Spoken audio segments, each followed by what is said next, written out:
GO number 97 ద్వారా polytechnic విద్యను ITI ATC విధానాలతో అనుసంధానం చేయడం వల్ల విద్యార్థుల ఉన్నత విద్యా అవకాశాలపై తీవ్ర ప్రభావం పడే అవకాశం ఉందని ఎస్ఎఫ్ఐ సిద్దిపేట జిల్లా అధ్యక్షులు బత్తుల అభిషేక్ భాను ఆందోళన వ్యక్తం చేశారు. విద్యార్థుల సమస్యలను పరిష్కరించకుండా కమిటీల పేరుతో కాలయాపన చేస్తే సహించేది లేదని హెచ్చరించారు. అవసరమైతే రాష్ట్ర వ్యాప్తంగా పాలిటెక్నిక్ విద్యార్థులను ఐక్యం చేసి పెద్ద ఎత్తున ఆందోళనలు చేపడతామని ఆయన స్పష్టం చేశారు. జీవో నంబర్ 97ను రద్దు చేయాలని కోరుతూ సిద్దిపేట జిల్లా కలెక్టర్ కార్యాలయం ఎదుట పాలిటెక్నిక్ విద్యార్థులతో కలిసి ఎస్ఎఫ్ఐ నాయకులు ధర్నా నిర్వహించారు. ఈ సందర్భంగా ఎస్ఎఫ్ఐ సిద్దిపేట జిల్లా అధ్యక్షులు బత్తుల అభిషేక్ భాను మీడియాతో మాట్లాడారు. పాలిటెక్నిక్ విద్యార్థుల భవిష్యత్తుతో రాష్ట్ర ప్రభుత్వం ఆటలాడుతోందని విమర్శించారు. జీవో నంబర్ 97పై ప్రభుత్వం ఏర్పాటు చేసిన స్టేట్ లెవెల్ హయ్యర్ కమిటీ విద్యార్థుల సమస్యలను నిష్పక్షపాతంగా పరిశీలించి త్వరగా స్పష్టమైన నివేదిక ఇవ్వాలని డిమాండ్ చేశారు. పాలిటెక్నిక్ విద్యను మరింత బలోపేతం చేస్తూ విద్యార్థులకు అనుకూలమైన నిర్ణయం తీసుకోవాలని రాష్ట్ర ప్రభుత్వాన్ని కోరారు. ఈ కార్యక్రమంలో ఎస్ఎఫ్ఐ నాయకులు ప్రణయ్, పాలిటెక్నిక్ విద్యార్థులు పాల్గొన్నారు. స్టూడెంట్స్ కి ఫేవరబుల్ గా చేయండి. మీరు ఏం చేసినా కానీ ఇన్ని రోజులు మేము కష్టపడడానికి ఫలితం చేయాలని చూడండి. హయ్యర్ కమిటీ మీకు ఇది ఒక్కటే చెప్తున్నాము. కానీ అంటే ఏదో గవర్నమెంట్కి మేము అంటుంది కదా, అంటే గవర్నమెంట్కి అపోజిషన్ చేస్తున్నామని అట్లా కాదు. మీరు ఏం చేయాలి, మాకేం చేయాలంటే మాకు ఎట్లయితే యూజ్ అవుతుంది అంటే శక్తి స్కీమ్ని రద్దు చేయాలనే చూడండి తప్ప దాన్ని మాడిఫై చేస్తామని చెప్పి ఏదో చేస్తామని చెప్పి చేయకండి.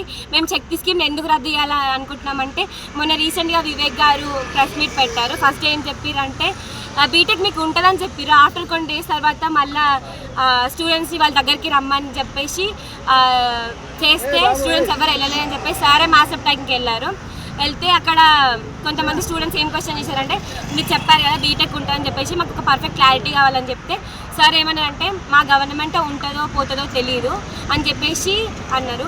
సో మీకే ఒక క్లారిటీ లేనప్పుడు మాకు ఎట్లా క్లారిటీ ఇస్తారు? మేము ఏం కావాలనుకుంటాం అంటే మాకు ఒక కన్ఫర్మేషన్ కావాలి. మాకు అంటే ఏమేమి డిమాండ్స్ ఉన్నాయో అవన్నీ మీరు హయ్యర్ కమిటీ చేయాలని కోరుకుంటున్నాము. ఈ శక్తి స్కీమ్ అనేది మాకు ఎట్లా ఎఫెక్ట్ అవుతుందంటే శక్తి స్కీమ్ యాక్చువల్లీ ఎందుకు వేసిరంటే ఇండస్ట్రీస్తోని అంటే ఐటీఐ వాళ్ళని మమ్మల్ని మెర్జ్ చేసేసి ఈక్వల్ చేద్దామని చూస్తున్నారు.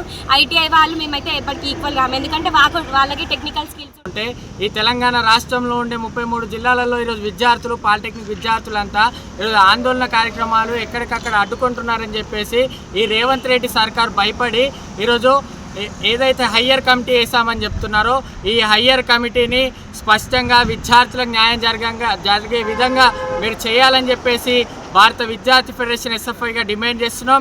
ఈ హయ్యర్ కమిటీ కనుక కాలయాపన కోసం వేసినట్టయితే 33 జిల్లాలలో పాలిటెక్నిక్ విద్యార్థులను కదిలించి అవసరమైతే ఈ రేవంత్ రెడ్డి సర్కార్ సంగతి ఏందో తెలుపుతామని కూడా ఈ సందర్భంగా శక్తి స్కీమ్ అని తీసుకొచ్చారు కదా, దానివల్ల మాకు అసలు ఏ యూజ్ లేదు. ఐటీ వాళ్ళతో మమ్మల్ని మర్జ్ చేస్తారు. అంటే ఈ గవర్నమెంట్ ఉద్దేశం ఏంటి అంటే ఇప్పుడు ఉన్న ఈ గవర్నమెంట్లో ఐటీ కంపెనీస్ అనేవి పెరుగుతున్నాయి కానీ అలా వర్క్ చేసే స్కిల్ లేబర్స్ లేరు కదా, తక్కువ ఉన్నారు. కాబట్టి ఈ టెక్నికల్ ఎడ్యుకేషన్ వీళ్ళని కూడా వాళ్ళతో ఐటీ వాళ్ళతో మర్జ్ చేస్తే అప్పుడు ఎక్కువ మంది అవుతారు. స్కిల్ లేబర్స్ ఎక్కువ అయితే అప్పుడు ఇంకా అందరు పెరుగుతారు. మళ్ళీ వాళ్ళు చెప్పినట్టు మేము వినాలి. వాళ్ళు ఎంత ఇస్తే అంత తీసుకొని మేము వాళ్ళ కింద వర్క్ చేయాలి లేబర్స్ లాగా. అలా మేము ఎందుకు చేయాలి? మాకే ఉంచండి, మా ఎస్బిటెడ్ మాకే కావాలి. మేము వాళ్ళతో మర్జ్ కాము ఎప్పటి నుంచి.